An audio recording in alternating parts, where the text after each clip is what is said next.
प्रदेश के मुखिया ने शनिवार को इंदौर के पास उज्जैनी गांव में शिप्रा उद्गम स्थल पर पहुंचकर अपने साथ लाए नर्मदा के जल को विधि विधान के साथ छोड़ा।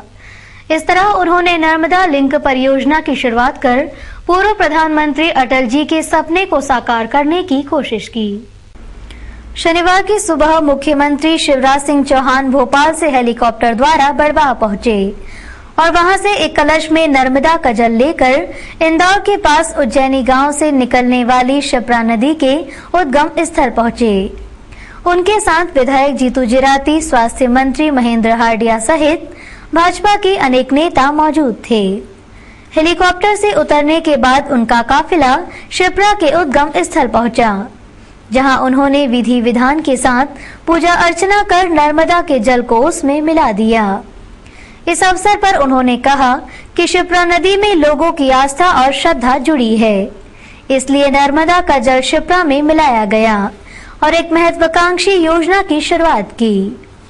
हमारी कोशिश ये रहेगी कि इसके जल को पीने योग्य बनाया जाए। इसके लिए सिरसिया गांव में एक टैंक का निर्माण किया जाएगा। साथ ही इसका पानी खेती के उपयोग में भी लिया जाएगा। इस योजना में 432 करोड़ रुपए खर्च होगा। इसके प्रथम चरण के लिए टेंडर आमंत्रित किए जा रहे हैं। इस योजना के जरिए अटल जी का सपना साकार करने की कोशिश की जा रही है कि खेतों में भी सिंचाई शिप्रा मैया की जल से हो जाए। कितने करोड़ की? बहुत दिनों से हम इस योजना को वर्कआउट कर रहे थे, लेकिन जब तक पूरी नहीं हो जाती तब तक मन में ये नहीं था कि इसको प्रकट करें। लेकिन जब सारी बात सिरे चढ़ गई और ये प्रोजेक्ट फाइनल हो गया, तो आज शिप्रा मैया का पूजन करने हम आए हैं। देश में टेंडर 2005 से इसका सर्वे चल रहा है। इसकी थोड़ा विस्तृत रूप प्रोजेक्ट के बारे में बताइए कि कौन कौन से शहर इससे लाभान्वित होंगे। प्रोजेक्ट के बारे में मैं विस्तार से बताऊंगा, लेकिन अभी हम संक्षिप्त पेश करते हैं, फिर मैं बैठ के पूरी विस्तार से चर्चा करूंगा। मैं नक्शों के साथ बताऊंगा। एक मिनट में पूरी बात कर लो। टेंडर हमने आमंत्रित कर लिए प्रथम चरण के, और हमारी कोशिश होगी कि जल्दी से जल्दी हम काम शुरू कर पाएं। एक संकल्प था जो पूरा हो रहा है, एक सपना था जो साकार हो रहा है। और ये बात सही है कि अटल जी ने नदी जोड़ने का जो सपना देखा था, उस सपने को साकार करने का सौभाग्य हम लोगों को मिल रहा है। आपको सर किस रूप में ये एग्जीक्यूशन होगा, मतलब इसका आप एक आम आदमी किस रूप में समझे कि ऐसा नर्मदा मैया का पानी सिसलिया गांव पहले आएगा एक बड़े टैंक में, वहां से फिर पाइपलाइन के जरिए नर्मदा मैया के पानी को यहाँ लाया जाएगा और यहाँ से शिप्रा मैया में प्रवाहित किया जाएगा। यहाँ पाइपलाइन की जरूरत नहीं है, फिर पाइप से पानी हम यहाँ छोड़ेंगे और ये पानी बहते हुए शिप्रा मैया में जाएगा और शिप्रा मैया प्रवाहमान। क्या शिवराज सिंह चौहान का ड्रीम प्रोजेक्ट है? क्योंकि शिवराज सिंह चौहान आमतौर पे जल, जंगल, जमीन, वायु की बात करते हैं। ये आपको लग रहा है ड्रीम प्रोजेक्ट है? ये तो प्रदेश का ड्रीम प्रोजेक्ट है। मालवा जब कभी कहलाता था डग डग रोटी पक पक नीर, उस मालवा को सूखा नहीं रहने दिया जाएगा। हमारा सपना था, मैंने एक बार कहा भी था कि नर्मदा मैया के पानी के अलावा मालवा में पानी पहुंचाने का और कोई माध्यम नहीं है, क्योंकि यहाँ डैम बन नहीं सकते, ऐसी परिस्थितियां नहीं थी।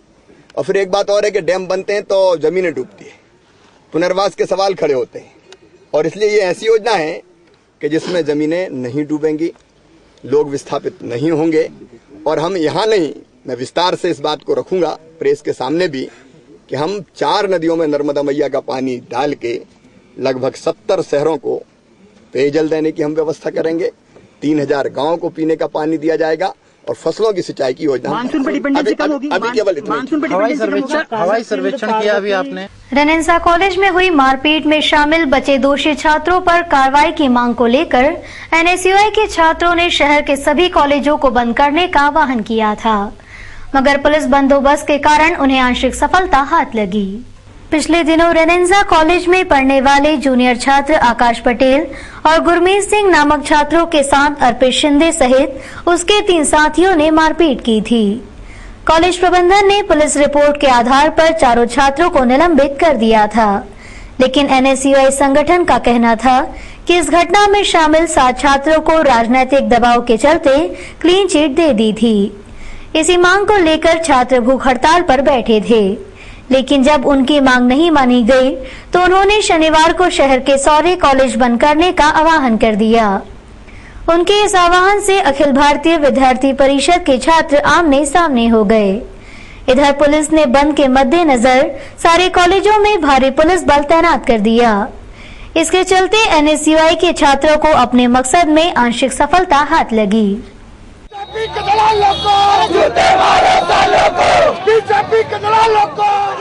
शनिवार की शाम को पुलिस कंट्रोल रूम में एसपी ने शहर के यातायात सुधारने के लिए एक योजना तैयार की। इसके तहत यातायात थाने में कंट्रोल रूम बनाया जा रहा है। वहां सीसीटीवी कैमरे लगाकर यातायात पर नजर रखी जाएगी।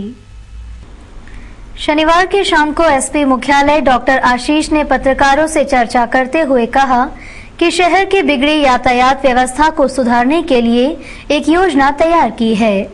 इस योजना के तहत यातायात में सुधार लाने के उद्देश्य से कंट्रोल रूम बनाकर सीसीटीवी कैमरे लगाए जा रहे हैं, जिससे बदहाल यातायात को सुधारने में काफी मदद मिलेगी। वहीं जिस वाहन चालक की वजह से जाम की स्थिति बनती है, फुटेज देखने के बाद उस पर कार्रवाई की जाएगी। साथ ही यातायात नियम तोड़ने वाले वाहन चालकों को भी बख्शा नहीं जाएगा। जैसे अगर हम यहाँ बैठे हैं और मेरे पास सारे रोड्स का पता है, तो अगर कहीं पे कोई कंजेशन बढ़ गया, जैसे मधु मिलन चौराहे में कई बार बारिश के समय में बड़ी जाम हम लोगों को देखना पड़ा, तो मुझे पता होगा कि किन चौराहों में व्यवस्था कम है, तो हम यहीं से अनाउंस कर सकते हैं कि ट्रैफिक इधर डाइवर्ट हो जाए।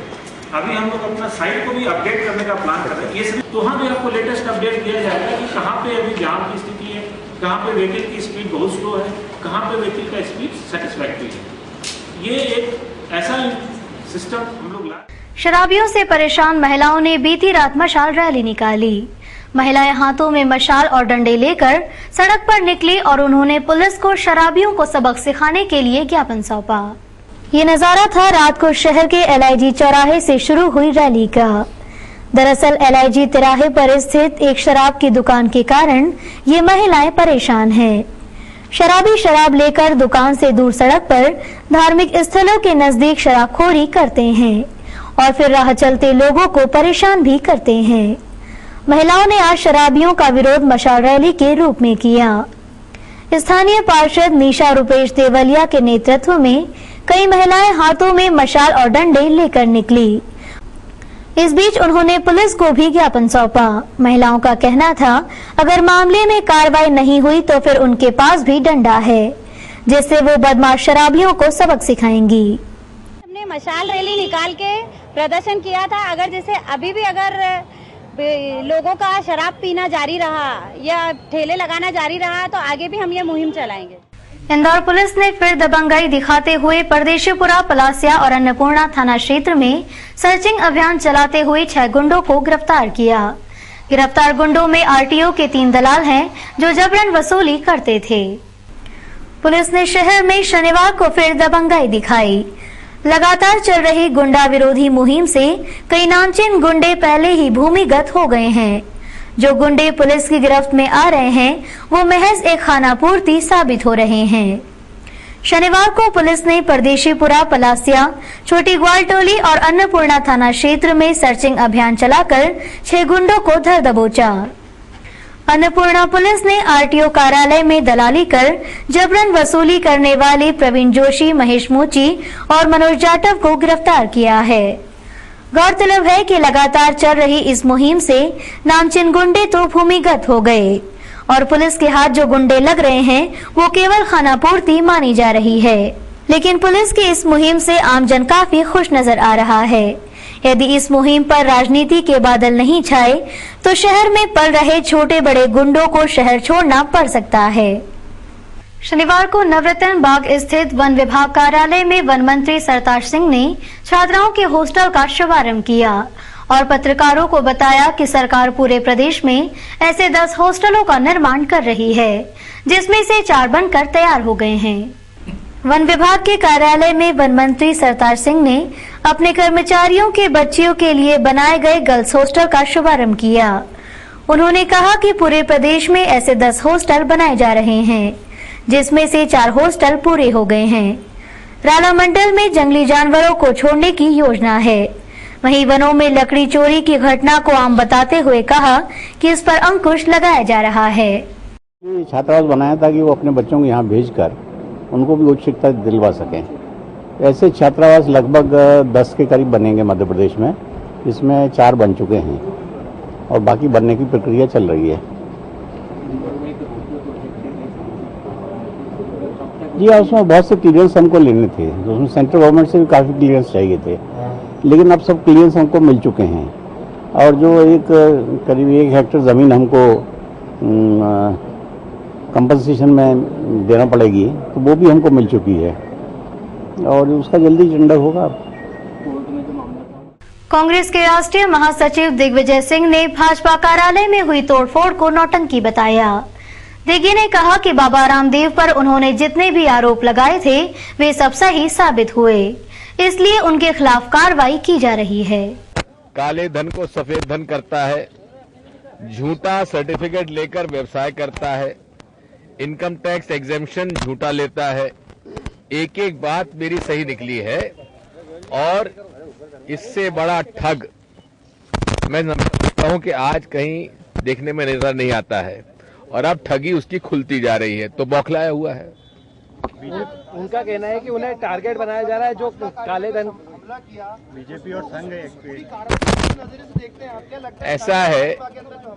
ऐसा है जिसने कानून को अपने हाथ में लिया उसके खिलाफ सख्त कार्रवाई होना चाहिए अगर ईमानदारी से सरकार चलती है। प्रदेश की भाजपा सरकार भ्रष्टाचार में लिप्त है। भाजपा कार्यालय में की गई तोड़फोड़ भ्रष्टाचार के बंदरबार का ही नतीजा है। ये आरोप प्रदेश कांग्रेस अध्यक्ष कांतिलाल भूरिया ने लगाए हैं। भूरिया ने कहा कि बाबा रामदेव वही बयान देते हैं जो आरएसएस तय करता है।